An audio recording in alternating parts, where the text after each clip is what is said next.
Muy buenas tardes con todas y todos. Hoy miércoles 12 de noviembre reciban un cordial saludo en nombre del doctor Eduardo Muga Melgarejo, director general del Centro de Estudios en Justicia y Derechos Humanos, quien les da la más grata bienvenida a esta conferencia virtual en el marco del ciclo de conferencias Miércoles de Gestión Pública, espacio académico que cada semana reúne a profesionales y ciudadanos comprometidos con el fortalecimiento de nuestras instituciones. Nos motiva a contar esta tarde con la participación de todos ustedes, quienes nos demuestran semana a semana su interés por profundizar en temáticas de alta relevancia para el ejercicio de una administración pública eficiente y respetuosa de los derechos fundamentales. En esta oportunidad nos convoca la conferencia titulada El impulso de oficio en el procedimiento administrativo. ¿Qué significa y por qué es importante? El objetivo de esta actividad es analizar el principio del impulso de oficio en el procedimiento administrativo, entendiendo su significado, alcance y relevancia dentro de la actuación en la administración pública. Se busca destacar cómo este principio garantiza la continuidad y celeridad del procedimiento sin necesidad de requerimiento del administrado, promoviendo una gestión pública más eficiente y transparente y orientada al servicio ciudadano. Asimismo, se abordarán los fundamentos legales y prácticos que sustentan su aplicación conforme a la Ley de Procedimiento Administrativo General. Para abordar este importante tema, contamos con la participación del doctor Luis Fernando Villavicencio Benítez, a quien agradecemos por haber aceptado muy gentilmente nuestra invitación. A continuación, daré lectura a un breve extracto de la reseña profesional de nuestro invitado. El doctor Villavicencio es abogado por la Pontificia Universidad Católica del Perú, PUC, máster en Contratación Pública por la Universidad Castilla-La Mancha, magíster en Derecho Administrativo por la PUC y titulado en los programas de segunda especialidad de la PUC en Derecho Administrativo y en Derecho Público y Buen Gobierno. Ha sido ponente en diversos talleres y cursos especializados y es autor de diversos artículos de investigación. Actualmente labora como abogado senior, especialista en contrataciones del Estado para Claro Perú, docente universitario en diversas casas de estudios y árbitro y adjudicador de la nómina del Centro de Análisis y Resolución de Conflictos de la PUC. Estimados participantes, en relación a la certificación, queremos recordarle que para acceder a la misma es necesario permanecer conectados al menos 90% del tiempo total de la conferencia. Asimismo, resaltamos la importancia de su participación activa, ya que al culminar la exposición, que tendrá una duración de 70 minutos, se abrirá un espacio para responder a las preguntas que podrán formular a través de la opción Preguntas y Respuestas de la plataforma. Finalmente, reiteramos nuestro agradecimiento a todos ustedes por su presencia y de manera especial a nuestro distinguido ponente por su valiosa contribución académica. Bueno, doctor Villavicencio, bienvenido a los miércoles Gestión Pública.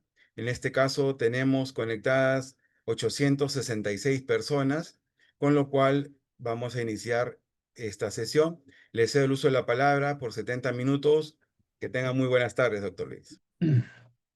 Muchas gracias, Julio. Muy buenas tardes y nada, muy agradecido por el Centro de Estudios del Ministerio de Justicia y Derechos Humanos por la oportunidad brindada. Y como bien has mencionado tú, el tema del impulso de oficio no es un tema menor, no es un tema que los funcionarios públicos deban pasar por alto, ¿no? Es un tema muy relevante de cara a la adopción de decisiones de calidad, a la adopción de, em, de aspectos vinculados, ¿no? Con el buen gobierno, con la buena administración, la buena gobernanza, que son instituciones jurídicas que actualmente a la fecha tienen mucha relevancia de cara a la evaluación que se tiene de nuestros funcionarios. He preparado una pequeña presentación para que podamos entender un poco más al respecto, ¿ok?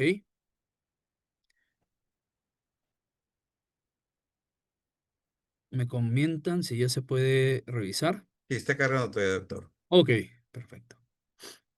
Creo que ya, ¿verdad? Todavía aún no lo veo yo.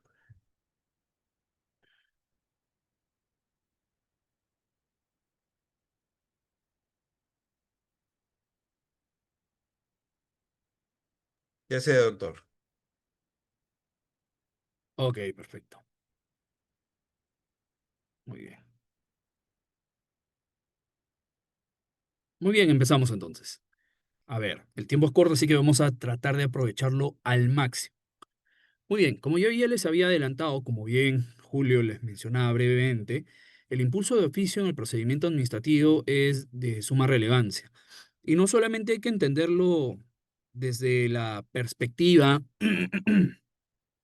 del proceso judicial, ¿no? Porque muchas veces se tiene esta errada concepción de que las instituciones, los conceptos jurídicos que forman parte del proceso judicial pueden ser trasladados sin ningún tipo de matiz al procedimiento administrativo, ¿sí? Y lo cual es eh, equivocado, ¿no? Es errado. No podemos pretender que las instituciones que pertenecen al derecho procesal sean aplicadas sin ningún tipo de consideración a la naturaleza del derecho administrativo y utilizarlas dentro de un procedimiento administrativo, ¿no? Eso es, como ya les había comentado, no es lo correcto porque el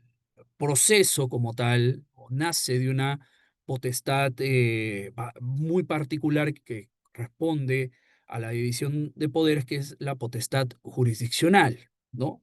La potestad jurisdiccional ejercida principalmente por el Poder Judicial, ¿no? De acuerdo al artículo 139 de nuestra Constitución, que establece principalmente que esta función es ejercida de manera exclusiva por el Poder Judicial, ¿no? Y excepcionalmente, ¿no? Por el foro militar, ¿no? El foro arbitral, las comunidades campesinas y las excepciones que establece nuestra Constitución, ¿no? Pero principalmente la ejerce el Poder Judicial. Y dentro de esa dinámica, dentro de ese concepto, dentro del ejercicio de estas facultades es que se desenvuelve el concepto de proceso. Y el proceso también tiene principios, derechos que están, que son inherentes a esta institución, como lo son el debido proceso, ¿no? La tutela jurisdiccional efectiva. En cambio, cuando vamos a hablar del procedimiento administrativo, no podemos hablar como tal de estos conceptos porque tienen matices, son distintos. No,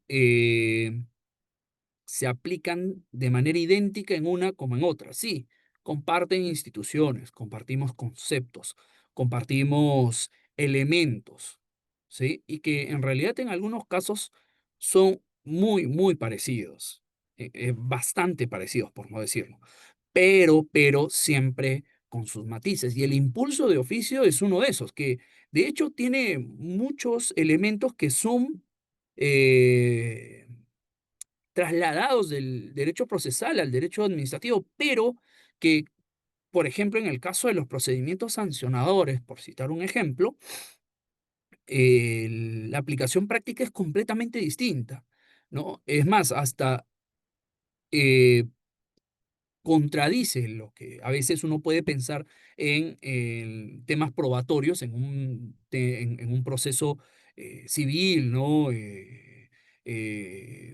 Ante el Poder Judicial. Entonces, partamos de esa idea, ¿no? Hay que quitarnos el sesgo de pensar que el impulso de oficio en la sede administrativa es idéntica o muy similar a la que se aplica en el Código Procesal Civil. Igual, la vamos a comentar el día de hoy.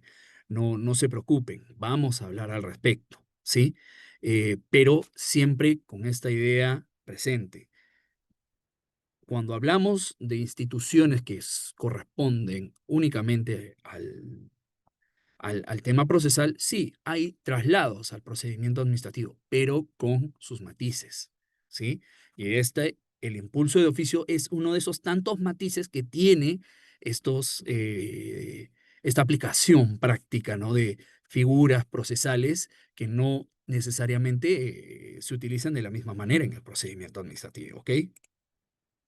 Como concepto, ¿no? El principio de impulso de oficio principalmente establece que todo procedimiento administrativo debe continuar, debe desarrollarse, debe desenvolverse hasta que la solicitud que me ha planteado, determinado, administrado, sea atendida, sea resuelta de manera correcta y oportunamente. Esto de oportunamente no es gratuito, porque de hecho, ¿no? Y eso hay que tenerlo en consideración, y yo he tenido la oportunidad de escribir al respecto. El, en Gaceta Jurídica tengo un par de artículos sobre debido procedimiento, ¿no? El deber de la administración pública de atender las solicitudes de manera oportuna, ¿no? Sobre todo tomando en consideración ejemplos como el caso de las personas mayores, ¿no? Que lamentablemente no tienen todo menos tiempo. Y son las personas de la tercera edad que cuando inician un procedimiento administrativo, por ejemplo, ante el ONP, tienen ciertas urgencias que tienen que ser atendidas en la brevedad posible, ¿no? Entonces uno no puede pretender que este tipo de solicitudes se aplacen, ¿no? Se atiendan de manera eh, prolongada en el tiempo, ¿no? Y vulnerándose derechos fundamentales de la persona, como en este caso podría ser tranquilamente el derecho a la pensión, una pensión digna. Y eso por el tema de oportuno, pero además de manera correcta. ¿Y qué implica que sea de manera correcta? Recordemos, y eso es lo interesante de todo esto, ¿no? Las figuras, las instituciones, los principios en el procedimiento administrativo no pueden entenderse de manera aislada, ¿sí? Todas están vinculadas de alguna u otra manera, porque el impulso de oficio tiene que ver mucho con otros principios como el debido procedimiento, el de verdad material, por ejemplo, que es, digamos, el principio con el que más conversa el impulso de oficio, que ahora también vamos a ver. Pero en este caso concreto, cuando decimos que se resuelva de manera correcta, implica también un deber de motivación de la administración pública, porque una cosa es sí, resolver rápido, pero ¿de qué me sirve una respuesta expeditiva si la fundamentación no es buena, ¿no? Como dice o como se suele decir coloquialmente, ¿no? Carrera de caballos, parada, ¿no? De, este, termina siendo un inconveniente, una respuesta rápida, pero sin ningún tipo de fundamentación, ¿ok? Entonces, no por llegar más rápido a determinado punto o emitir cierta respuesta, ¿verdad? Voy a necesariamente, o esto va a estar necesariamente ligado a que se fundamente debidamente. Y eso no es así. Y ambas cuestiones tienen que ir de la mano. Entonces, no es gratuito esto de acá, ¿no? Que se resuelva correcta y oportunamente. Sí, hay que respetar los plazos, hay que hacerlo en la brevedad posible, pero también fundamentando bien. Y yo sé que como funcionarios ustedes me dirán, no, no, profesor, que el día a día y demás, no, la carga procesal o procedimental en estos casos impiden realizar este tipo de actividades, que de verdad es una cuestión, una realidad, ¿no? Tangible en nuestro país, pero que nosotros como funcionarios, o ustedes en todo caso como funcionarios, tienen que procurar tratar de resolver cómo, priorizando aquellas cuestiones que son mucho más urgentes que otras, ¿no? Sobre todo, y un ejemplo claro es el que yo les comentaba, ¿no? En el caso de los mayores de edad que necesitan la resolución de, de sus solicitudes en la brevedad posible. Entonces, veamos qué cosa es urgente o qué cosa, por ejemplo, ¿no? Si todo es urgente, qué cosa es mucho más prioritario que otros. Ese es un criterio muy importante tomar en consideración al momento de atender solicitudes, ¿no? Entonces, partamos de eso. La idea es que ningún tipo de situación, y esto por más atípica que resulte, deba quedarse sin resolver, ¿no? Lamentablemente sí, habrán situaciones, circunstancias donde eh, ocurrirá esto, pero, ¿no? Para eso, por ejemplo, aplican los regímenes de silencio positivo, negativo, y que en algunas circunstancias va a acarrear responsabilidad. Y lo que queremos es evitar eso. Yo he tenido innumerables casos, ¿no? De consultas de funcionarios a los que he tenido la oportunidad de capacitar eh, en algunos cursos, en donde muchas veces se les inician procedimientos disciplinarios precisamente por la falta de respuesta en este tipo de, de circunstancias, ¿no? Entonces, por la cantidad de solicitudes. Entonces, tratemos, ¿no? De priorizar cuáles son las más relevantes para evitar este tipo de situaciones que son bastante incómodas, se ha dicho de paso, ¿no? Entonces, lo que no podemos admitir es la inacción en sede administrativa. ¿Sí? Una cosa es la demora, pero otra muy diferente es la inacción. ¿Por qué? Porque de por medio vamos a encontrar diversos intereses involucrados. El interés del administrado, ¿no?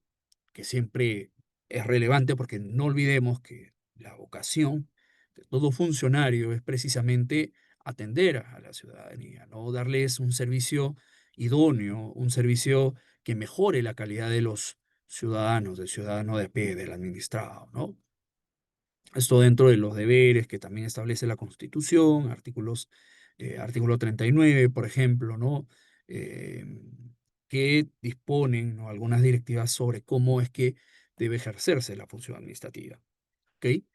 Entonces tenemos de por medio el interés del administrado y además la obligación de actuación de la administración pública, como un deber de todo funcionario, de atender solicitudes de los administrados en los tiempos que establezcan las normas. Y si es antes, evidentemente mejor, ¿no? Y sobre todo, y esto ocurre en la mayoría de casos, es que vemos cómo interviene el interés público, que cómo en este tipo de solicitudes encontramos, ¿no? O inclusive procedimientos iniciados de oficio, eh, que siempre vamos a encontrar de por medio al interés público, ¿no? La declaratoria de nulidad de un acto administrativo, por ejemplo, por citar un caso. Es un claro ejemplo donde media el interés público, la aplicación de sanciones a los administrados. Definitivamente media el interés público, ¿no? Materias ambientales, de consumidor, telecomunicaciones, servicios públicos, contratación pública, ¿no? Son cuestiones que son muy relevantes eh, al momento de adoptar una decisión, ¿no? Al momento de priorizar un procedimiento, ¿no? Para eso tenemos, por ejemplo, plazos de prescripción, de caducidad, que también hay que tener en consideración un procedimiento sancionador, ¿no? Entonces, el interés público está muy ligado con la idea de que las cuestiones relacionadas a un procedimiento administrativo sean resueltas en la brevedad posible. Porque, ¿qué pasa, no? Si es que a un procedimiento sancionador no se le da la atención debida y prescribe la facultad. No estamos hablando de la caducidad, sino de la prescripción de la facultad, ¿no? Y eso va a impedir que se aplique el régimen legal ante una infracción cometida, ¿no? Y lo cual es bastante grave.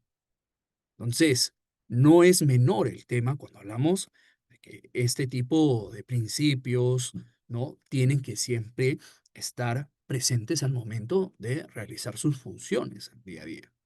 ¿Ok? Ahora, esto como principio, ¿no? El impulso de oficio como principio, ¿por qué? ¿Cómo lo podemos entender como principio?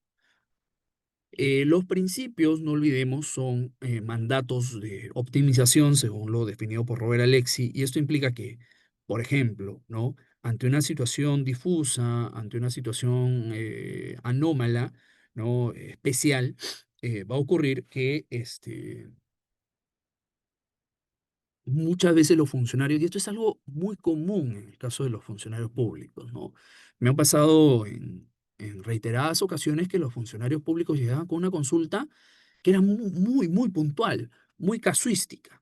Y me decían, profesor, este caso se me ha presentado, pero la norma no me dice nada al respecto. ¿Sí? La norma no me dice cómo es que debo actuar, cómo es que debo hacer. A ver, que la norma no te va a decir te va a pintar todas las situaciones de una, de tu quehacer diario, ¿no? No te va a decir, oye, mira, tiene supuestos de la A a la Z. No, la norma no es casuística, ¿no? La norma tiene tendencia a ser genérica, por el contrario. Entonces, ocurre esto y no tienen mucha idea de cómo proceder, qué hacer. ¿Y qué ocurre? Entonces, ahí es donde entran a tallar los principios del procedimiento administrativo, por ejemplo, ¿no? Y uno de estos o es el impulso de oficio, que nos va a ayudar a dilucidar situaciones sobre las cuales no tengamos certeza de cómo actuar, de cómo proceder, lo que, por ejemplo, se traduce en las lagunas jurídicas, ¿no? Espacios que no tienen regulación, pero en donde los principios son de mucha ayuda, sirven para poder esclarecer una situación que puede hasta parecer confusa, ¿no? Entonces, los principios nos ayudan ante ese tipo de situaciones, ante la incertidumbre, ante eventos en los que no se tenga una respuesta clara, ¿no? Porque precisamente por su estructura, su composición. ¿Y esto por qué? Porque las reglas tienen una estructura predeterminada, mandato de hecho, consecuencia, ¿no? Supuesto de hecho, perdón, y consecuencia. Supuesto de hecho y consecuencia. O sea, si haces A, va a pasar B, por ejemplo, ¿no? Pero los principios no tienen esa estructura. Los principios son mucho más gaseosos, ¿no? Son mucho más maleables y más adaptables a cada caso en concreto. Y no es que los principios se apliquen de manera estricta a cada situación, como ocurre con las reglas, ¿no? Porque tiene que pasar A para que se te aplique B. Entonces la situación es concreta. Si no pasa A, no te va a aplicar B. Los principios no siguen esa lógica. Los principios se aplican en menor o mayor grado, con menor o mayor intensidad y va a depender de la circunstancia en concreto, del caso en concreto. Y en el caso del impulso de oficio también, ¿no? Va a depender de la situación en concreto. Yo ya se los había comentado al inicio. Eh, Y teniendo en consideración siempre, ¿no? Que los principios del procedimiento administrativo coadyuvan a explorar soluciones y mecanismos de actuación administrativos que sean además compatibles con los fines legales de las entidades públicas, ¿no? Y esto comulga con la idea de defender los derechos constitucionales y fundamentales de los ciudadanos que recurren a las entidades públicas precisamente para recibir atención, recibir servicios, ¿no? Y prestaciones que pueden tener a su cargo las entidades del Estado, ¿no? Por ejemplo, los que figuran en su TUPA, entre otros. Entonces, el impulso de oficio nos sirve como guía. Los procedimientos administrativos como una directriz, sí, por supuesto que sí, aplica como un principio, y de hecho, cuando vemos el principio de impulso de oficio en el título preliminar de tubo de la LEPAJ, lo vamos a encontrar precisamente como es, un principio. Entonces, partamos de esa idea. No es que el impulso de oficio se aplique de manera estricta, rajatablas, en, en diferentes circunstancias. Se va a aplicar en menor o mayor intensidad, en menor o mayor grado, dependiendo de la etapa en la que nos encontremos, dependiendo de los intereses involucrados, ¿no? Va a depender mucho de eso, ¿sí? Si de por medio está el interés público o no, aspectos así ayudan a entender de qué manera, ¿no? Y en qué medida voy a aplicar el principio de impulso de oficio. Entonces, ¿dónde lo encontramos?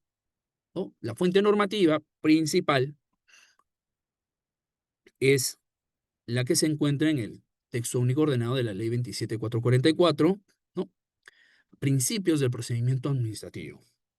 El procedimiento administrativo se sustenta fundamentalmente en los siguientes principios. ¿Cuáles? Impulso de oficio, numeral 1.3. Las autoridades deben dirigir e impulsar de oficio el procedimiento y ordenar la realización o práctica de los actos que resulten convenientes para el esclarecimiento y resolución de las cuestiones necesarias. Entonces vamos a encontrar dos facetas en esta disposición, ¿no? Una primera, que es la de dirigir e impulsar el procedimiento, que es, digamos, el concepto, la idea que se asemeja más a la idea del impulso de oficio, pero en la faceta procesal, ¿sí? ¿No? Esta idea de celeridad, ¿no? De responder en el más breve plazo posible. ¿Ok? La de dirigir, direccionar el procedimiento, ¿no? Orquestarlo, ordenarlo, realizar las actuaciones que correspondan. Sin embargo, y esto es bastante importante, hay una segunda cuestión a tener en consideración respecto a este principio que no está ligado con esta etapa o esta faceta procesal, que es la de ordenar la realización o práctica de los actos que resulten convenientes para el esclarecimiento y resolución de las cuestiones necesarias. Y esto es, señores, muy, muy relevante, sobre todo y de cara a entender este principio. ¿Por qué? Porque tiene que ver con aspectos de carga de la prueba, ¿sí? Y esto lo vamos a ver ahora cuando hablemos de verdad material, ¿no? En la lógica, en la dinámica del proceso judicial, esencialmente la carga de la prueba, ¿no? En un proceso civil, por ejemplo, la carga de la prueba sobre quién recae, sobre quien alega un hecho, ¿verdad? Yo digo A, tengo que sustentar por qué ocurre A, ¿sí? Estos son mis medios probatorios y demás. En cambio, ¿no? En el procedimiento administrativo, y esto sobre todo en procedimientos sancionadores, ¿sí? En los procedimientos sancionadores, la carga de la prueba principalmente recae en quién? Recae en la propia administración pública. Y una manifestación de esto es el principio de impulso de oficio y el de verdad material que ahora vamos a ver. ¿No? En procedimientos sancionadores, estos principios son muy, muy relevantes. ¿Por qué? Porque lo que exige es que la administración pública realice o lleve a cabo todos los actos que sean necesarios y que sean también conducentes a determinar cuál es la verdad de los hechos. ¿Sí? Es por eso que dice, ¿no? Y ordenar la realización o práctica de los actos que resulten convenientes para el esclarecimiento y resolución de las cuestiones necesarias. ¿Ok? Muy importante eso de ahí. Entonces, en un procedimiento sancionador, y esto, ojo, no quiere decir, bajo ninguna circunstancia, que los administrados no están llamados a presentar medios probatorios, ¿ah? En lo absoluto es así. No confundamos las cosas. Los, lo- los, los, los administrados, por supuesto, que van a estar en la posibilidad presentar medios probatorios, derecho a prueba, definitivamente. Pero no, esto no implica que la administración pública se va a desentender de esta labor, en lo absoluto, ¿no? Por el contrario, lo que tiene que buscar es que sin perjuicio de que los administrados puedan aportar diversos medios probatorios, ¿sí? Ellos, por su lado, también realicen las labores que correspondan para llegar a la verdad de los hechos. ¿Sí? Esto, sobre todo, tiene mucha implicancia en los procedimientos sancionadores. ¿Ok? Por eso que es tan importante también entender esta faceta del principio de impulso de oficio. Y solamente para entender, ¿no? Y comparar esta figura,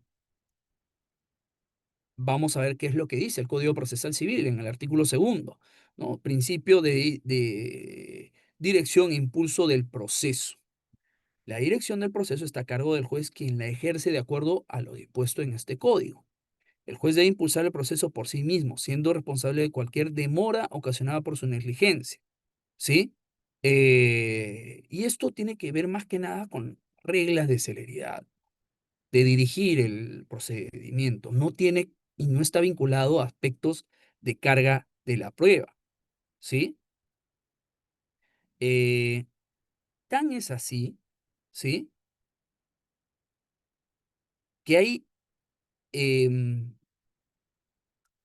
jurisprudencia que se pronuncia respecto a este principio, en sede procesal, obviamente, ¿no? Como es la casación 2309 de 2016, que establece que aunque el juez sea director del proceso, debe respetar el principio dispositivo y no aducir argumentos no alegados por las partes, por ejemplo, ¿no? Eh, o cuando, por ejemplo, ¿no? Si se señala que se pronuncie sobre aspectos que las partes no han alegado, ¿no? Eso, por ejemplo, lo podemos encontrar en la casación 530-2016, ¿no? Les recomiendo revisar ambas casaciones, que son bastante interesantes y tienen que ver con este principio, ¿ok? Bueno, ya veo que están haciendo bastantes preguntas, ¿no? No, por favor, sí les agradecería que tengan que ver con el principio de impulso de oficio y no nos vayamos por las ramas, por favor. ¿Ok?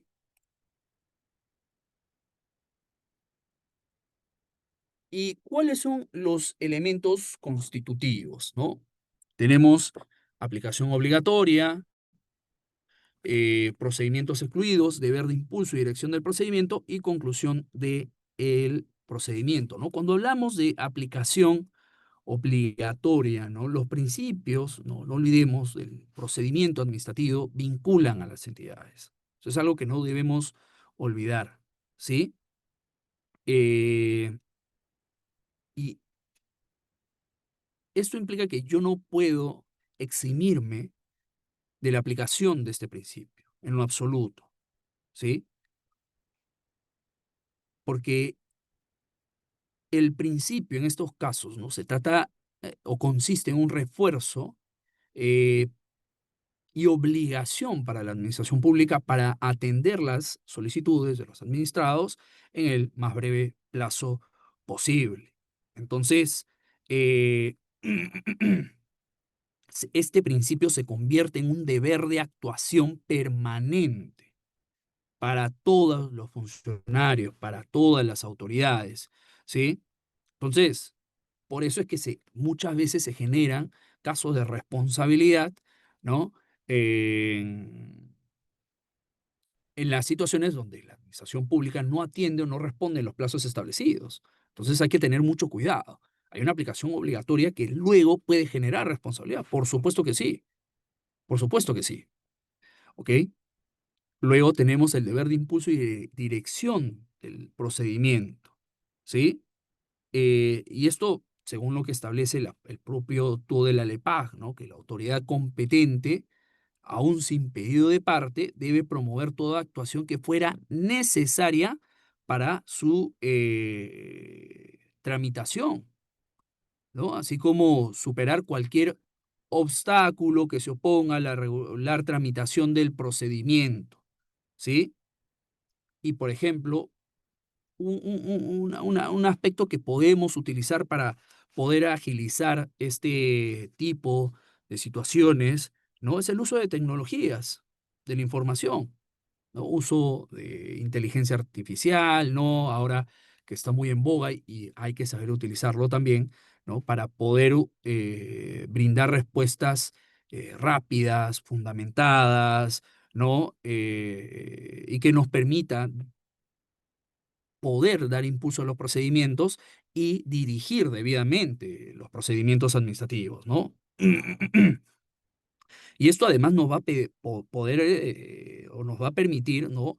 Generar bases de datos, recabar información, ¿no?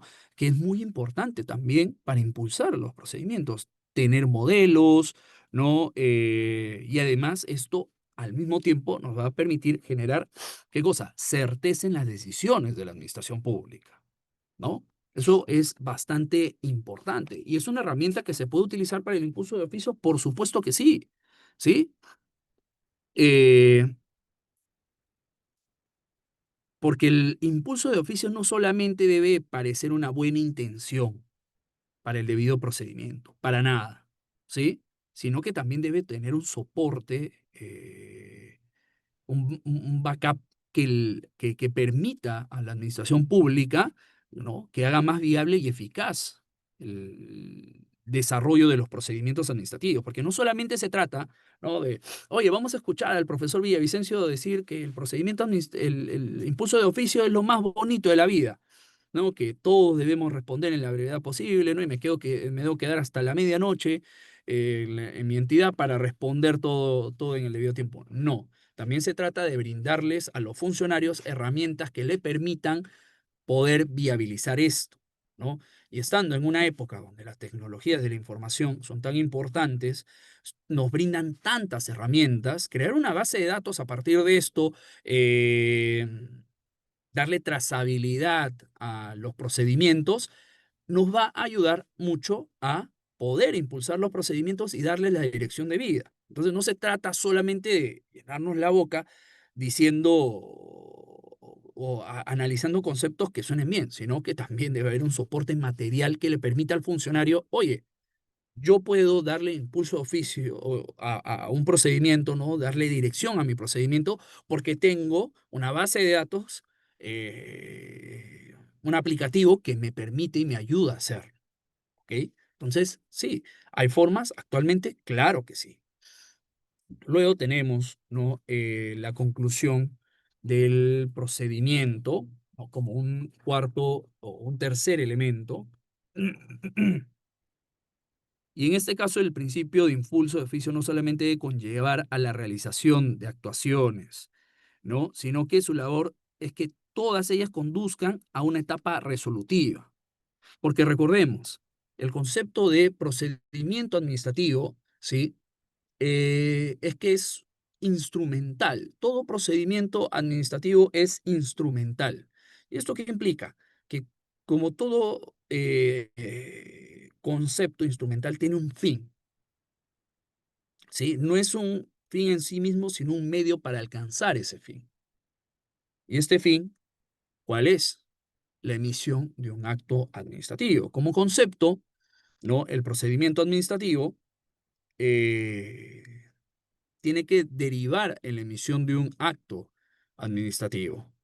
Entonces, uno de los elementos constitutivos del impulso de oficio es precisamente que hay una conclusión del procedimiento administrativo, ¿no? Que no se quede sin respuesta, ¿sí? Eh, y esto implica que se emita un acto administrativo con fundamentación en el plazo establecido, ¿no? Si no, no tenemos cómo evidenciar o cómo eh, materializar este principio, ¿no?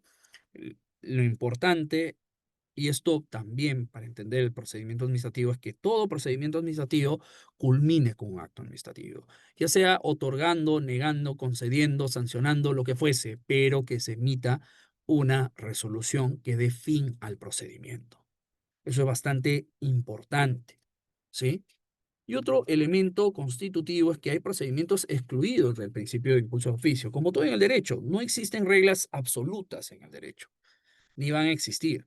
Y el derecho en realidad es bastante interesante precisamente por las excepciones que tiene, no por las reglas. Y en este caso, no, el principio de impulso de oficio tiene excepciones. Sí, no, es cierto que en los procedimientos administrativos la realización del interés público, ¿no? La consecución del interés público es un componente muy importante para la administración pública y eso ya lo habíamos comentado, ¿no? Veíamos intereses de particulares, el deber de la administración pública de actuar y además la intervención del el interés público, ¿no? Pero tampoco es menos cierto que existen diversos procedimientos cuyos intereses, ¿no? Son meramente privados, ¿no? No tienen que ver con un interés público de por medio, como lo pueden ser las peticiones graciables, donde el impulso de oficio es, digamos, no tiene la relevancia que sí tendría, ¿no? Como en un procedimiento sancionador. Entonces, en estos casos, no podríamos decir que podría aplicarse, ¿no? Ahora, su relación con el principio de verdad material. El principio de verdad material es también bastante importante para entender el principio de impulso de oficio, ¿ok? Cuando hablamos del principio de verdad material, también tenemos que remitirnos al título preliminar del tubo de la LEPAJ, eh, que contiene, ¿no? Los principios del procedimiento administrativo. ¿Ok? Y aquí la encontramos. Y que en realidad tiene mucho que ver con el aspecto de probatorio, ¿no? Porque como su propio nombre lo dice, verdad material, ¿no? Cuando hablamos de verdad material, eh, al igual que ocurre, ¿no? Con el principio de impulso de oficio, implica que la administración pública agote todos sus esfuerzos con la finalidad de determinar si un hecho es cierto o no, ¿no? Lo leemos, esto está en el numeral 1.11 artículo cuarto del título preliminar, ¿no? En el procedimiento, la autoridad administrativa competente deberá verificar plenamente los hechos que sirven de motivo a sus decisiones, para lo cual deberá adoptar todas las medidas probatorias necesarias autorizadas por la ley, aun cuando no hayan sido propuestas por los administrados o hayan acordado eximirse de ellas, lo cual es también nuevamente muy, muy relevante. Porque el principio de impulso de oficio, ligado con el principio de verdad material, lo que nos exige es que la administración pública, y sobre todo donde hay procedimientos como lo son los procedimientos sancionadores, realicen todas las actuaciones o las actuaciones probatorias necesarias con tal de llegar a la verdad de los hechos. Por más que las partes aporten medios probatorios, si la administración pública no tiene por cierta una circunstancia, tiene que realizar las actuaciones que estime convenientes, ¿no? Por ejemplo, se analiza la falsedad de un documento, ¿no? Lo primero que se va a realizar es seguramente una pericia grafotécnica sobre una firma. Y digamos, ¿no?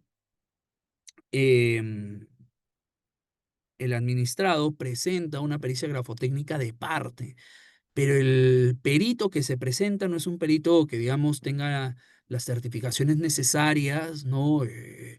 Para que esta pericia pueda entenderse como válida, ¿no? Además, recordemos, es un perito de parte, seguramente tiene cierta parcialización. Entonces, ¿qué va a hacer la administración pública? No va a dar por cierta, seguramente, la pericia que se haya presentado, sino va a tener que realizar una por sí misma con un perito certificado que sí tenga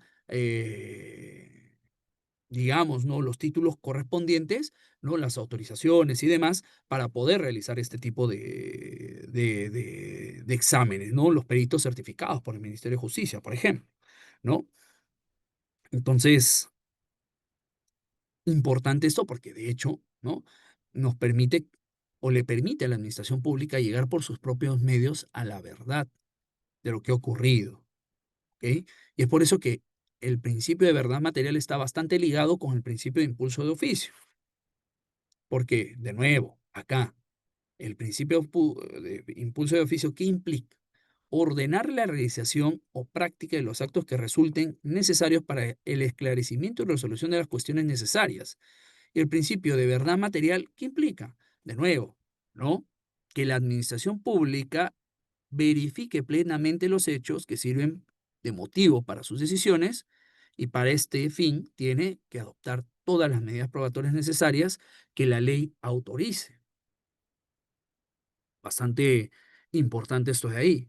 Esto sobre todo en procedimientos sancionadores, porque si hablamos de procedimientos como comúnmente se suelen llamar bilaterales, ¿no? O comunes, esto no va a ser así, ¿no? Inclusive entre los trilaterales, donde la misma LEPAC nos establece que la carga de la prueba recae sobre el administrado, los administrados que aleguen determinados hechos. Entonces, de nuevo, todo con sus matices, todo con su análisis correspondiente y al caso en concreto, ¿ok? No aplicarlo a rajatablas en diversas o diferentes circunstancias, porque recordemos, estos principios, estas figuras son principios y como ya les había comentado, se van aplicando de manera distinta y dependiendo del caso en concreto, ¿ok?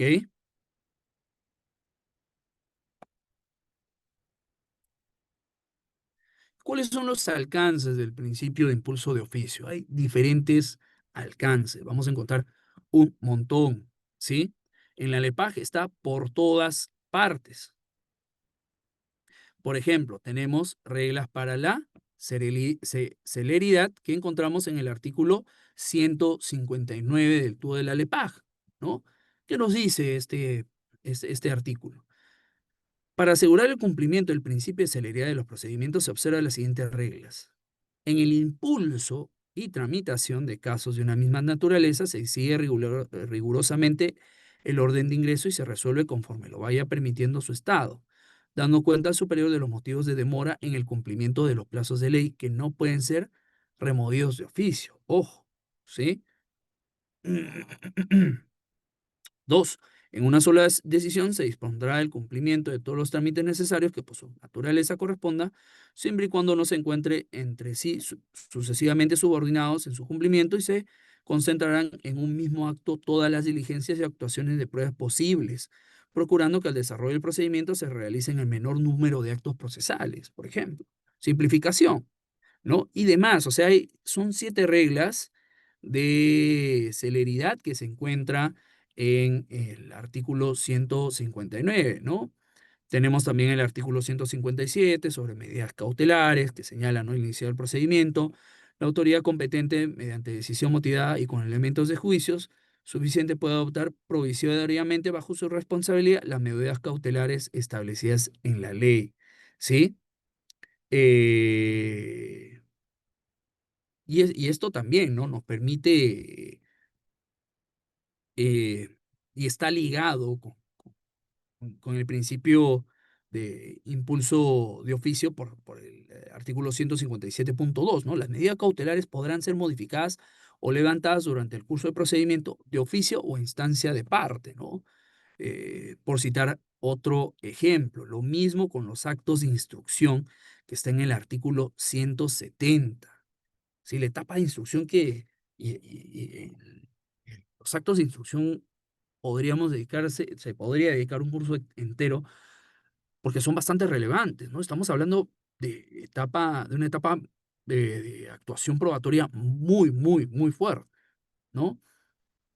no, 170, ¿no? Los actos de instrucción necesarios para la determinación, conocimiento y comprobación de los datos en virtud de los cuales deba pronunciarse la resolución serán realizados de oficio por la autoridad a cuyo cargo se tramita el procedimiento de evaluación previa, ¿no? Entonces, los actos de instrucción, al estar tan ligados con el tema de la carga de la prueba, ¿no? Eh, repercuten directamente en la figura del principio de impulso de oficio, ¿no? Lo mismo para el artículo 173, que nos dice, la carga de la prueba se rige por el principio de impulso de oficio. Vemos cómo se va cerrando el círculo, ¿verdad? Vemos cómo es que a partir de las propias disposiciones de la BLEPAG observamos cómo es que la carga de la prueba, o al menos en procedimientos sancionadores, tiene una concepción distinta de a lo que normalmente entendemos en un proceso judicial, ¿no? ¿Y esto qué implica? Que la administración pública tiene un rol muy activo, muy relevante en el momento de determinar, ¿no? O establecer qué medios probatorios van a ser necesarios para emitir una resolución, ¿sí? Luego tenemos el artículo 198, ¿no? Contenido de la resolución, que igual, ¿no? La resolución que pone fin al procedimiento cumplirá con el requisito del acto administrativo, ¿no? En los procedimientos iniciados a petición del interesado, la resolución será congruente con las peticiones formuladas por este, sin que en ningún caso pueda agravar su situación inicial, ¿no? Y sin perjuicio de la potestad de la administración de iniciar de oficio un nuevo procedimiento si procede, ¿no? Vemos de nuevo, ¿no? Cómo es que el tema del impulso de oficio también tiene que ver con las eh, pretensiones o las peticiones formuladas, ¿no? La administración pública no puede exceder lo que en un procedimiento haya solicitado el administrado. Lo mismo con el desistimiento del procedimiento, ¿no? El abandono, la suspensión de la ejecución, el inicio del procedimiento en un trilateral, ¿no? Y sobre todo en el artículo 255, porque de hecho, ¿no? Muchas personas tienen el sesgo, la idea equivocada de pensar que el procedimiento sancionador siempre o puede ser iniciado a pedido de parte, lo cual es bastante errado, porque el procedimiento sancionador jamás se inicia a instancia de parte ni nada por el estilo. Ojo, ¿no? Y esto muestra de esto, ¿no? Es el artículo 255, el numeral uno. El procedimiento sancionador se inicia siempre de oficio, bien por propia iniciativa o como consecuencia de orden superior, petición motivada de otros órganos o entidades o por denuncia. O sea, yo puedo utilizar como fuente una denuncia de un tercero, pero eso no hace que el procedimiento sancionador se inicie a pedido de parte, en lo absoluto, no tiene nada que ver. Una cosa no tiene nada que ver con la otra, ¿sí? Y es por eso que muchas veces, ¿no? Una persona denuncia, luego quiere información del sancionador y dicen, tú no eres parte en el procedimiento. Lo es el presunto infractor y la administración que va a sancionar si determina que así sea, pero quien denuncia no lo es. ¿Por qué? Porque el procedimiento sancionador siempre es iniciado de oficio, nunca a instancias de parte. ¿Ok? Artículo 255. Y esto también a nivel teórico. ¿Por qué? Porque estamos activando todo el mecanismo de la administración pública para atender una situación que es bastante gravosa, como es la afectación del interés público, ¿no? Recordemos que la afectación a estas normas que tienen consecuencias sancionadoras son una directa contravención al interés público. Entonces, vemos cómo es que la figura ¿no? del impulso de oficio se va materializando en varios de los artículos de la LEPAJ, no solamente en los que les estoy mostrando, hay otros más. Estos son algunos de los que he podido recoger para nuestra clase, pero ¿hay más? Sí, por supuesto que sí, hay muchos más. Entonces les recomiendo revisar, ¿no? con mayor atención LEPAJ para que puedan identificarlos, ¿no? Considero que estos son bastante importantes de cara a entender a la figura del impulso de oficio, ¿no? Sobre todo las reglas para la celeridad, ¿no? Y el artículo 255 sobre procedimiento sancionador, la carga de la prueba, los actos de instrucción, ¿ok? ¿Hay casuística del Tribunal Constitucional al respecto? Por supuesto que sí, ¿no? Vamos a tener el expediente 1966 de 2005, ¿no? En sus fundamentos jurídicos, 16 y 15 y 16, 14, 15 y 16, ¿no? Porque se trata, y yo les recomiendo que lo puedan revisar, es un caso bastante interesante en el que quien demanda, ¿no? Inicia un procedimiento administrativo ante RENIEC, ¿no? Para la emisión de su partida de nacimiento, si mal no recuerdo, ¿no? Sí, la partida de nacimiento es, ¿no? ¿Qué pasó? Que había información, ¿no? Títulos archivados que por negligencia de la RENIEC, ¿no? No contaba con esta información, ¿no? Eh, y esta situación, esta circunstancia derivó en que el administrado no pueda recibir una respuesta en el plazo establecido, ¿no? Y el fundamento jurídico de 15 es bastante interesante al respecto de este caso, ¿no? Y señala, en caso no se cuente con el título archivado requerido, porque desapareció, porque fue mutilado, destruido a consecuencia de negligencia propia, hechos fortuitos o actos delictivos, también es responsabilidad del RENIEC, a fin de evitar datos que puedan ser observados, ¿no? Gestionar de oficio dichos documentos, solicitándolos a las entidades correspondientes, más aún si se trata de oficinas registrales que forman parte del sistema registral o de municipalidades con las cuales tiene estrecha y permanente vinculación por mandato de su propia ley orgánica. En el presente caso es evidente que la actuación de RENIEC no se ha sujetado a tales prescripciones, de modo que ha inobservado los principios de impulso de oficio, celeridad y simplicidad, vulnerando el derecho constitucional del demandante al debido proceso en sede administrativa al causar una demora innecesaria en la expedición de su documento nacional de identidad, ¿no? Para la emisión del documento, el DNI necesitaba de la partida. Entonces, no se podía acceder a esta documentación porque había tenido algunas observaciones que eran culpa de RENIEC. Entonces, la administración pública no puede alegar en estos casos su propia negligencia para evitar dar respuesta al administrado, ¿no? Es bastante lógico, bastante evidente, ¿no? Bueno, tal parece que no tanto, porque tenemos este caso que llegó hasta el Tribunal Constitucional. Les recomiendo leer el caso, es bastante corto, son apenas 7 páginas, pero les recomendaría que lo puedan revisar. ¿Ok?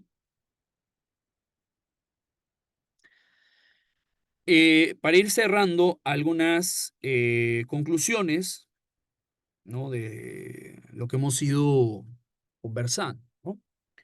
El principio de impulso de oficio es una garantía de avance continuo, ¿sí? ¿Por qué? Porque asegura que los procedimientos administrativos se desarrollen sin depender del administrado, promoviendo eficiencia. Entonces, es tarea principal, ¿no? o deber principal de la administración pública el poder dirigir y que los procedimientos administrativos desarrollen, se desenvuelvan de manera correcta, ¿no? y dentro de los plazos que la norma establezca. Luego nos permite, ¿no? o previene paralizaciones. ¿Por qué? Porque contribuye a evitar paralizaciones de trámites, disminuye el riesgo de nulidad en actos administrativos. Entonces, para evitar este tipo de circunstancias, ¿no? Responsabilidad de los funcionarios, nulidad de actos. Nuevamente, ¿qué es lo más recomendable? Atender las solicitudes dentro de los plazos establecidos, ¿no? Y evitar dilaciones innecesarias. Para esto nos sirven mucho las reglas de celeridad, por ejemplo. También fortalecimiento de la confianza de los ciudadanos eh, hacia su propia administración pública, ¿no? Mejora la confianza ciudadana y promueve la legalidad en la gestión pública con transparencia y calidad, porque de hecho el administrado va a tener va a confiar más en aquella administración pública que sí le brinde respuesta, que lo haga dentro de los plazos establecidos, que lo haga motivadamente, ¿no? Que recopile pruebas, medios probatorios para poder resolver. Muy importante eso de ahí, ¿no? Fortalecer la confianza en nuestros funcionarios públicos. Y finalmente, esto es expresión de la buena administración pública, ¿no? La buena administración pública como un elemento eh, básico de todo Estado de Derecho, ¿no? La administración pública ya no solamente está llamada a dar respuestas dentro del marco de la legalidad, porque muchas veces hay respuestas que brinda la administración pública en el marco de la legalidad, pero lamentablemente, ¿no? Lamentablemente no resultan ser positivas en la calidad de vida de los ciudadanos. Por el contrario, existen muchas decisiones que, siendo legales, terminan siendo muy perjudiciales, ¿no? Y esto sobre todo en situaciones donde hay márgenes de discrecionalidad bastante amplios. ¿Qué implica? Que la administración pública, dentro de los márgenes de la legalidad y atendiendo a sus facultades discrecionales, procuren tomar decisiones de calidad, decisiones que repercutan positivamente en la vida del ciudadano, ¿no? Que en lugar de perjudicarlo, ¿no? Represente un plus en su día a día. Y eso es bastante importante. Es muy difícil lograrlo a veces, sí, porque el marco normativo no ayuda. Hay candados, pero si se tiene discrecionalidad, y cuando hay discrecionalidad hay una gama amplia de decisiones que se pueden tomar, siempre ir por la decisión que tenga una repercusión más positiva, ¿no? En la vida de la ciudadanía. ¿Ok? Eso es bastante importante y muy necesario. Muy bien, hemos llegado al final de la presentación, ¿sí? Muchas gracias por su tiempo. He tratado de ser lo más conciso posible. Espero que las ideas hayan quedado claras. A ver, quedo atento a sus consultas, que veo que son bastante numerosas. Agradecemos, doctor Luis Villavicencio, por su excelente ponencia que amplía nuestros conocimientos en materia de procedimiento administrativo. Seguidamente, en todo caso, pasaremos a leer las preguntas que han formulado los participantes en el chat. Doctor, no sé si gusta que yo las lea o usted puede ir leyendo y contestando, no sé como usted prefiera. Yo lo voy leyendo, ¿no? Ok. No te preocupes, Julio. A ver, primero saludar la presencia del ponente. Muchas gracias. Me interesa el impulso de oficio en entidades privadas que brindan un servicio público, por ejemplo, en una universidad privada, con un acuerdo de consejo que agravia a un alumno. Este puede ser el último acto para, digamos, pasar a la esfera judicial, es decir, es mi derecho a votar la nulidad. Gracias. En principio, no, las universidades privadas brindan servicios públicos, ¿no? Servicios públicos económicos, perdón, sociales, de acuerdo a la definición del Tribunal Constitucional.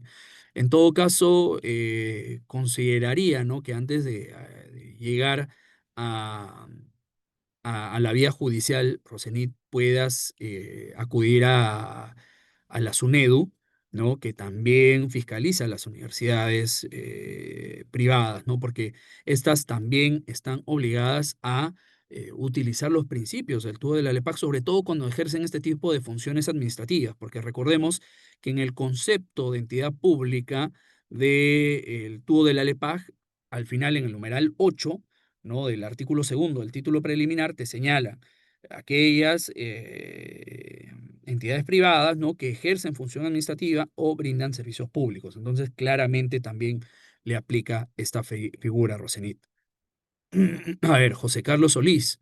¿Qué rol cumple el impulso de oficio en el marco de la inteligencia artificial aplicada al procedimiento administrativo? ¿Es posible automatizar un principio? El principio no lo vamos a automatizar, no es posible, porque el principio tiene un concepto y la idea es que haya celeridad y la carga de la prueba, no, sobre todo en procedimientos sancionadores, recaiga en la administración pública. Eso no lo vamos a cambiar, pero sí nos sirve la inteligencia artificial como mecanismo para poder, como un soporte material. Por eso yo les decía en la ponencia, ¿no? No solamente es cuestión de decir, ah, qué bonito es el impulso de oficio, ¿no? Que es muy útil, sino de darle al funcionario las herramientas necesarias para que éste pueda tomar decisiones fundamentadas. ¿Y la inteligencia artificial sirve? Por supuesto que sí.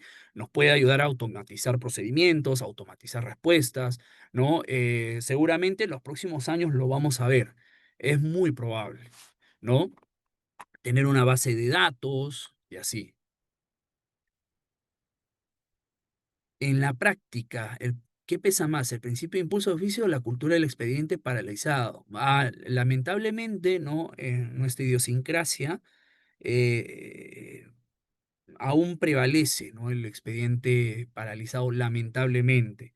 Eh, de lo que hemos hablado es más un aspecto deontológico, no ontológico, sino deontológico, de lo que debería ser, ¿no? De lo que el funcionario debería ser, ¿no? Y claramente esto no es culpa al 100% del funcionario, ¿sí? Tiene cierta responsabilidad, sí, pero no es toda y no es el principal responsable en lo absoluto.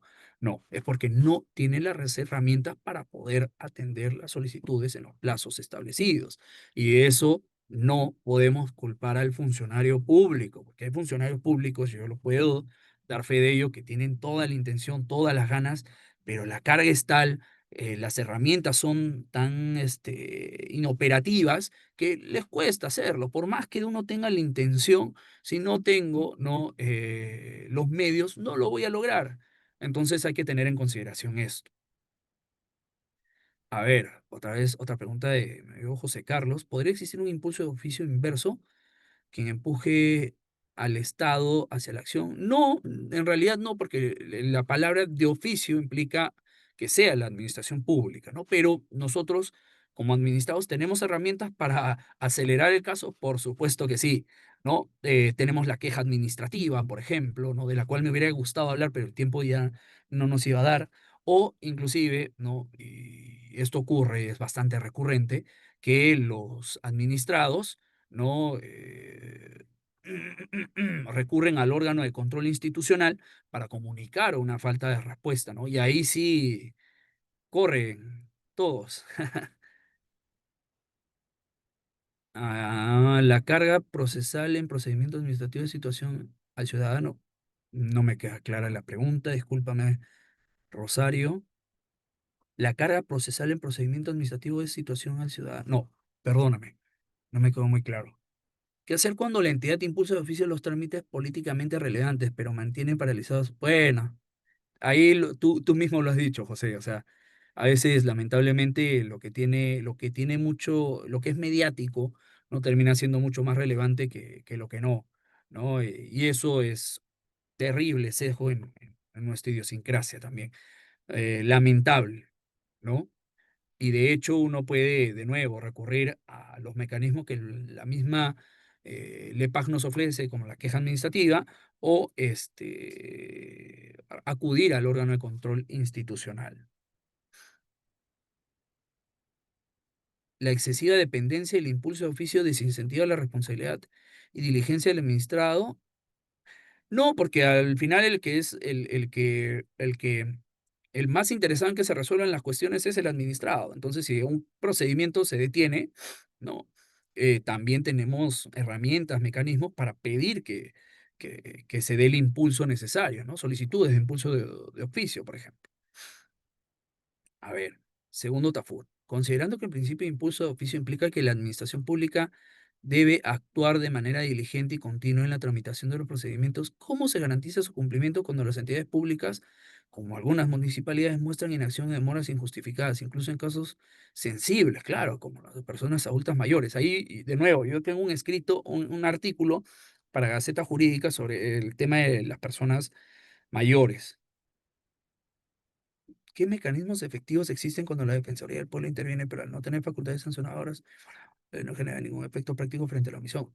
Siempre podemos recurrir al órgano de control institucional, siempre, ¿no? Eh, porque puede sonar feo ya lo que voy a decir, eh, pero muchos, no todos los funcionarios, voy a decir algunos funcionarios, ¿sí? No todos, porque no vamos a meter a todos en el mismo saco, pero algunos funcionarios toman acción recién cuando el órgano de control institucional interviene, ¿sí? Y es muy sencillo enviar una comunicación al órgano de control institucional pidiendo la celeridad del caso, sobre todo cuando se tratan de órganos tan, o perdón, situaciones tan delicadas como es la de un adulto mayor, ¿no? O inclusive pues, se puede recurrir hasta un amparo, ¿no? En el peor de los casos. Pero ese ya es un tema mucho más complejo y distinto, ¿no? ¿Considera que el impulso de juicio debería tener un desarrollo jurisprudencial más profundo del tribunal? Sí, por supuesto que sí. No, tan es así que la única sentencia o una de las pocas sentencias que les he podido traer es del año 2005. Entonces, ya imagínense, han pasado 20 años. Hay otras sentencias, sí, pero una de las que mejor desarrolla el tema es esa, ¿no? Sí, debería haber, por supuesto. ¿Qué indicadores debería tener una entidad para decir cuándo activar el impulso de juicio y cuándo abstenerse? Es que para eso, por ejemplo, nos puede servir mucho la inteligencia artificial, ¿no? Muchísimo. Para crear bases de datos, para saber qué casos tienen más tiempo sin activarse, cuáles son más urgentes, dividirlos por temáticas, ¿no? Cuáles tienen. Y un indicador, yo ya los comentaba, es el interés público que hay de por medio, ¿no? Qué situaciones son más delicadas a tener en consideración, ¿no? Muy importante eso de ahí. Considerando los principios de legalidad, ¿no? ¿Cuál considera usted, doctor, que es la principal falencia en la aplicación práctica de estos principios en la administración? Yo te les voy a decir, y parece mentira, es el miedo, ¿sí? ¿Qué pasa? Y también hay que ser bastante sinceros, ¿no? A veces sí, el órgano de control institucional nos sirve a los administrados para pedir la acción, pero también el órgano de control institucional a veces, no siempre, a veces, ¿no? Genera cierto temor en los funcionarios de, oye, no voy a actuar de tal manera porque luego viene OSI, ¿no? Y yo voy a tener inconvenientes. Entonces prefiero hacer y tomar decisiones estrictamente legales y de acuerdo a lo que me dice la norma. Y más allá de eso, no lo hago, ¿no? Entonces, una de las falencias que tiene precisamente la aplicación de los principios es ese temor que tienen los funcionarios de no hacer o no tomar partida en una situación que puede ser muy ambigua, ¿no? Entonces, eso es algo a tener en consideración, ¿no? Quizá replantearnos un poco el rol o las situaciones en las que intervienen los socios, porque hay situaciones en las que los funcionarios toman decisiones muy buenas en el marco de discrecionalidad y luego viene control institucional y dice, ¿por qué hiciste eso? Y desincentivan ese tipo de actividades. Entonces, habría que replantearse eso, ¿no? El impulso de oficio agiliza, pero solo funciona bien si la administración es eficiente, transparente y respeta sus derechos. ¿Existen métricas reales para definir, medir el adecuado funcionamiento? Sí, de nuevo, ¿no? La cantidad de solicitudes atendidas, el número de resoluciones emitidas, ¿no? Autorizaciones brindadas, ¿no? Cantidad de quejas recibidas, ¿no? Son elementos que sí nos pueden servir para determinar este adecuado funcionamiento, ¿no? Hay entidades que, por ejemplo, publican sus memorias anuales sobre cómo se van y tienen cifras sobre las solicitudes que han atendido y demás, ¿no? Eso es bastante interesante. ¿Podría repetir las casaciones? Sí, claro, por supuesto. Deme un segundo, lo tengo acá. Casación 2309-2016 y Casación 530-2016. La 2309-2016 es de La Libertad y la Casación 530-2016 es de Loreto. ¿Ok? ¿Qué alternativas existen para mitigar el riesgo de que las entidades puedan verse tentadas a utilizar el impulso para acelerar expedientes que favorezcan intereses políticos? Uf, o sea, ahí tienes, y eso es bastante interesante, porque hace algunas semanas tuve la oportunidad, ¿no?, de dictar una conferencia sobre conflictos de interés, ¿no?, y dilemas éticos, ¿no?, para el Ministerio de Vivienda, Construcción y Saneamiento. Y vimos justamente temas como los que planteas en tu pregunta, José, ¿no? Y de hecho ahí es una falta ética, definitivamente, ¿no? Al menos para mí, desde mi punto de vista, lo es, ¿no? Brindarle, ¿por qué? Porque existen este tipo de situaciones cuando yo como funcionario atiendo un interés particular, ¿sí? Yo como funcionario tengo que atender intereses generales, interés público. Cuando yo empiezo a atender intereses particulares, ya estoy ingresando en una situación eh, antiética, ¿no? Entonces, eh, ¿qué mecanismos podremos utilizar, ¿no? Los propios códigos de ética de las entidades públicas, el código de ética de los funcionarios públicos, los procedimientos, ¿no?, para determinar responsabilidades, entre otros, ¿no? Son, digamos, algunas de los mecanismos que se pueden utilizar.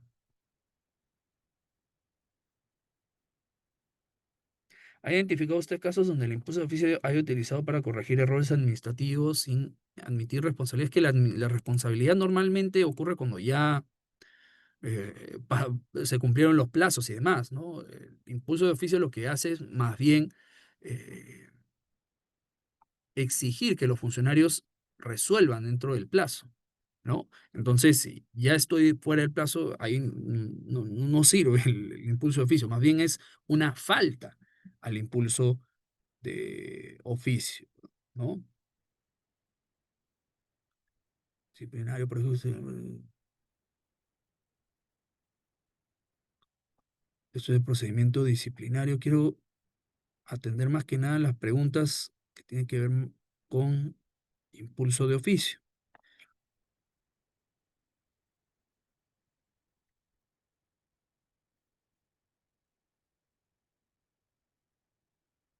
A ver, en un procedimiento disciplinario podría justificar el principio de impulso al introducir nuevos hechos y pruebas que no se consignaron en el acto de inicio del plazo. O sea, siempre es posible, ¿no? Sí, pero dándole la oportunidad al administrado de que pueda presentar sus descargos. No es que yo pueda incluir hechos nuevos o pruebas nuevas sin más. No, también tengo que darle al administrado el plazo para que se pronuncie. Sí, tiene que ver. ¿Por qué? Porque recordemos que el impulso de oficio, la verdad material, tiene que ver con la carga de la prueba, ¿no? Que la administración pública tiene, artículo 173 del Código de la LEPAJ, principalmente la carga de la prueba por encima de los administrados. Entonces, sí, por lo general, la administración pública no le da ese impulso administrativo, lo que origina la queja. Pero lamentablemente la misma queja tampoco es impulsada de oficio. Qué gracioso. Es cierto, a veces hasta la propia queja termina siendo retrasada, ¿no? De nuevo, siempre se puede recurrir al órgano de control institucional y en todo caso, en el peor de los casos, ¿no? Un amparo, ¿no? O un procedimiento eh,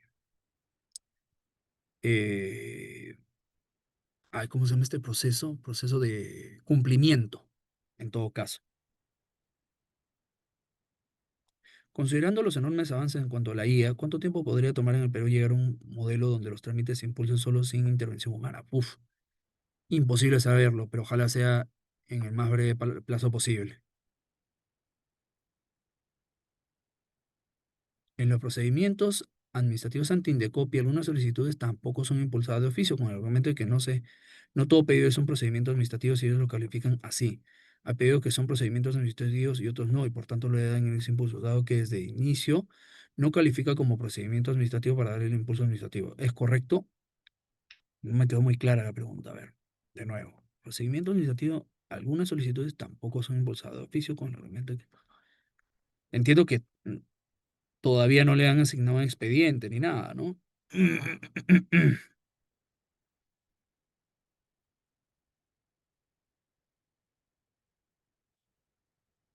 Es que debemos entender, ¿no? Que las entidades públicas no solamente brindan servicios, ante las entidades públicas no solamente se inician procedimientos administrativos, sino que también brindan servicios, ¿sí? Y al brindar servicios, yo entendería que solicitar la aplicación del impulso de oficio no sería tan viable en la medida que ese es un principio que es más que nada para procedimientos administrativos, ¿no? Y no para servicios, si es que por ahí va la pregunta, ¿no? Si es que le entendí bien. El principio de barra material pero también los procesos judiciales, no, ya les comentaba, ¿no? El proceso civil, el quien alega algo tiene que demostrarlo. ¿Cómo se hace cuando en el acto de hallazgo se encuentran sanciones de muchos años atrás, tanto que suma millones de dólares? ¿Qué se hace en ese caso? Bueno, Daniel, si son sanciones de hace muchos años, a evaluar la prescripción, ¿no? De acuerdo al TUO de la LEPAJ, que son 4 años, si mal no recuerdo, ¿no? O lo que diga la norma especial, porque en la ley de contrataciones públicas, para presentación de documento falso, son 7 años.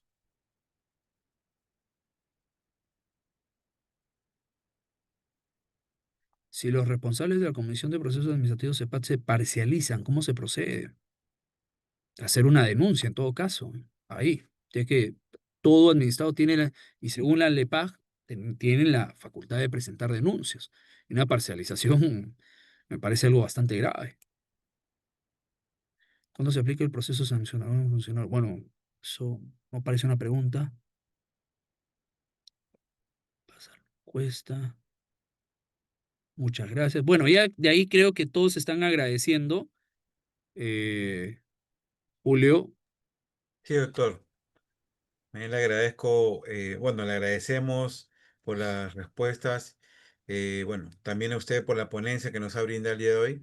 Queremos finalizar, bueno, la sesión del día de hoy agradeciendo a estas más de, bueno, en este momento 988 personas que aún siguen conectadas a lo largo de toda la casi la hora y media. Y asimismo indicarles que van a recibir su certificado de participación en los correos indicados que se escribieron al inicio, ¿no? Y no sé, doctor, si quisiera de repente unos últimos segundos para de repente redondear la idea, redondear la idea de la conferencia con su despedida de parte de usted también, pues, ¿no? sí, claro, Julio. Nada, muchas gracias por la oportunidad brindada. El tema es muy relevante, a veces 1 hora y tantos no es suficiente para hablar al respecto de un tema tan relevante como es el impulso de oficio, ¿no? Hemos visto tantas aristas en la lámina nomás que tenía algunas referencias, tú de la LEPAJ, ¿no? De algunos artículos, podríamos habernos quedado horas hablando al respecto sobre carga de la prueba, sobre procedimiento sancionador, sobre varios aspectos que hemos visto en esa lámina, que son algunos que tienen que ver con el impulso de oficio.